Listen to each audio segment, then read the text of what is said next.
Hai semua, gimana kabar kalian? Semoga selalu dalam keadaan baik. Jadi welcome back di segmen analisa kripto dan di video kali ini kita akan membahas untuk koin-koin yang udah teman-teman request di kolom komentar. Ada di hub dari Bang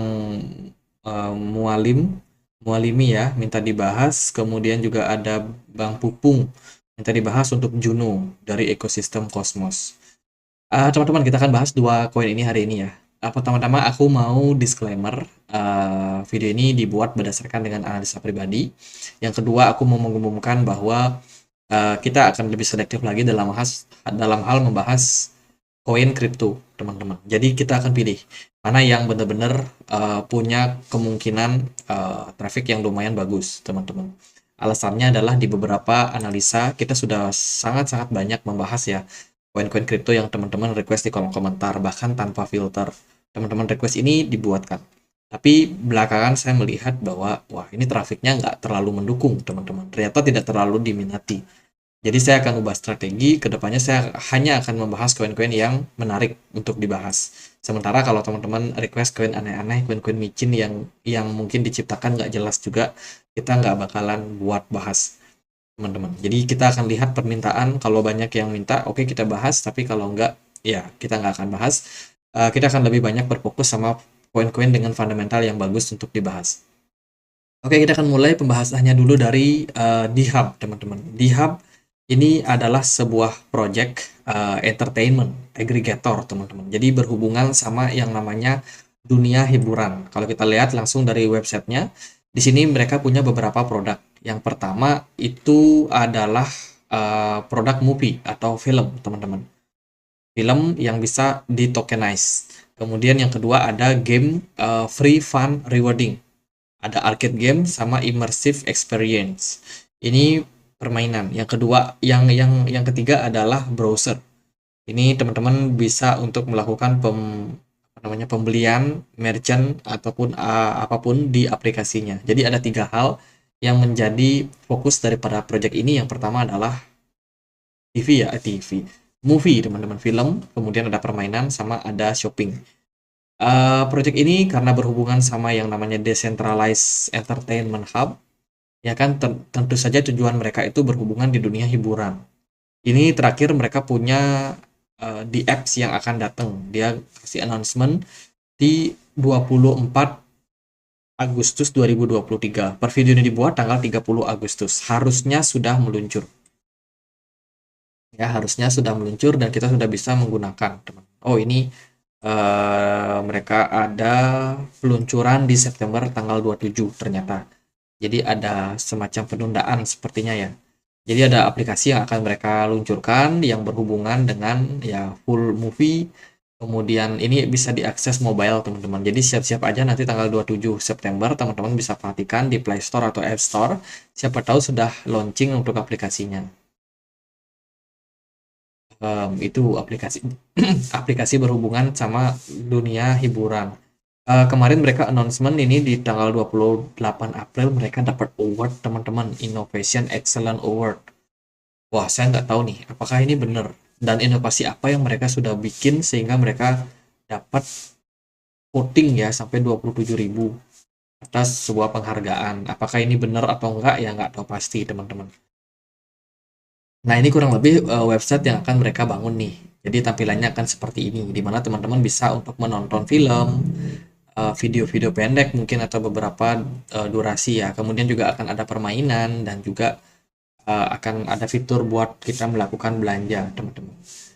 Jadi gambarannya nanti akan seperti ini. Ini belum bisa diakses ya, by the way. Kita coba buat cek dia di dhub.io. Nah, ini we want something, teman-teman. Ini keren nih. Apa bisa dapat Innovation Award ya? Inovasi apa yang mereka sudah bangun, teman-teman. Itulah, saya nggak tahu ini benar apa nggak, dari lembaga apa juga nggak ditulis nih, teman-teman. Mereka menang gitu aja. Ya kan? Nah, ini bisa diakses ternyata, teman-teman. Udah bisa diakses sebuah decentralized hub yang teman-teman bisa langsung kunjungi ya. Ini ada beberapa video-video, entah itu menarik atau enggak, tapi kalau saya melihat sih trafiknya ada yang tinggi, ada yang nol banget. Ini masih nol banget nih. Jadi video-video seperti ini disimpan di blockchain, teman-teman, karena sifatnya decentralized ya. karena sifatnya decentralized sehingga ya itu teman-teman bisa diakses oleh siapapun. Ini juga mereka punya aplikasi buat shopping. Aku nggak tahu mereka jualan apa sebenarnya. Kenapa shopping?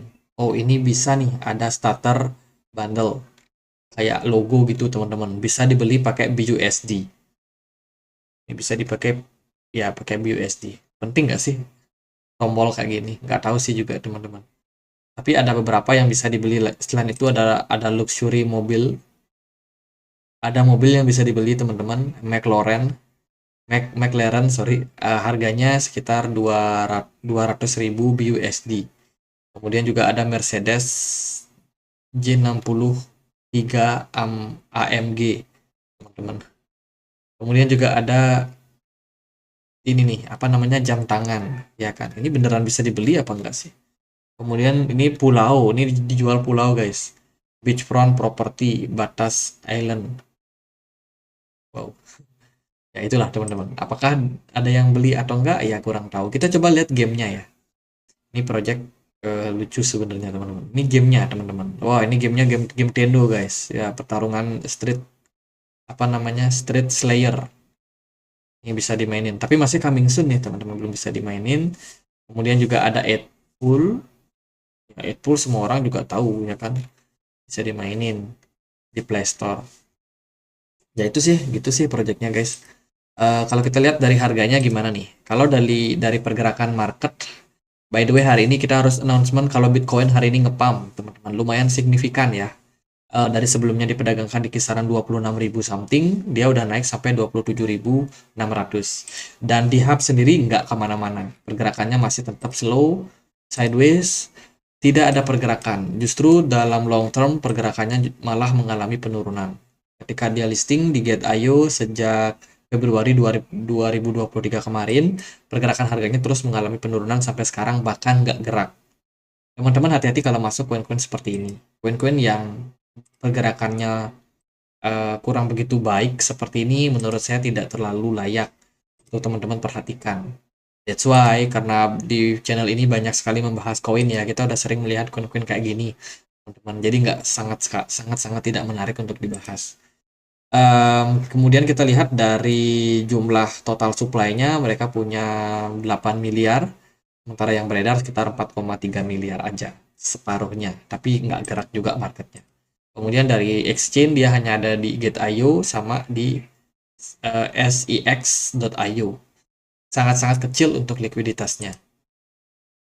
Itu aja sih buat di hub ya. Kalau teman-teman lihat hari ini dia berada di support.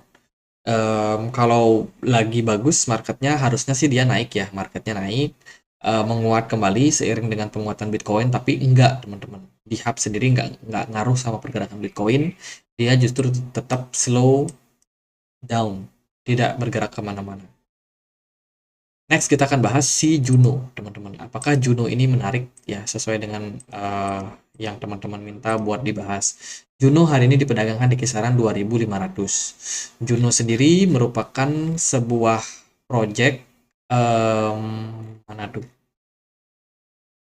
Nah ini dia adalah public blockchain dari Cosmos Ecosystem, di mana tujuannya adalah untuk provide atau untuk menyediakan environment development. Jadi development buat smart contract. Ya, mereka sifatnya itu decentralized, permissionless, dan juga censorship resistance.